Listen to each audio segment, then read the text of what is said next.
I thank the gentlelady, and now it's my honor to recognize the gentleman from the Sunshine State and the best Florida podcaster, Congressman Matt Gaetz.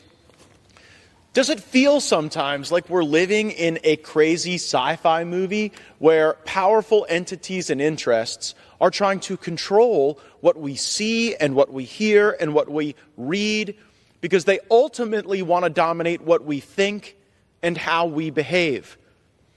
My fellow Americans, there is a broad effort underway to deplatform, demonetize, and destroy anyone who has a conservative, America First perspective.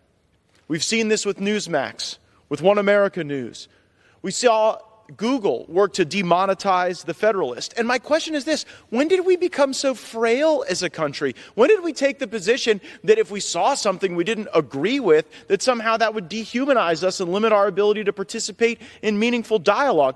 I think we became that frail when the left started to say that words were violence, which they are not. Speech is what liberates us from violence. It gives us an alternate path, but people get frustrated and concerned when they see that the choices that they want to make in telecommunications or the digital world are deemed unacceptable by the powers that be. And when did this realignment happen? I remember when I was in school, it was always the liberals, the classical liberals, that wanted this robust marketplace of ideas, and it was a few conservatives who didn't want you to see certain things or look at certain things or read certain things.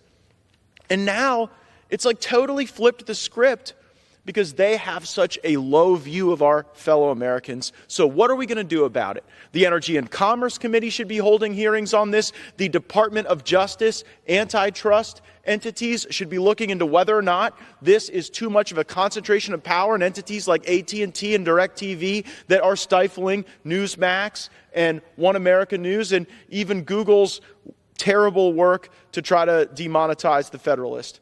And I also believe that in the House Judiciary Committee, we should ask these questions seriously and encourage the Department of Justice to take action. And by the way, if you're a shareholder out there in AT&T, I would encourage you to pursue a derivative suit.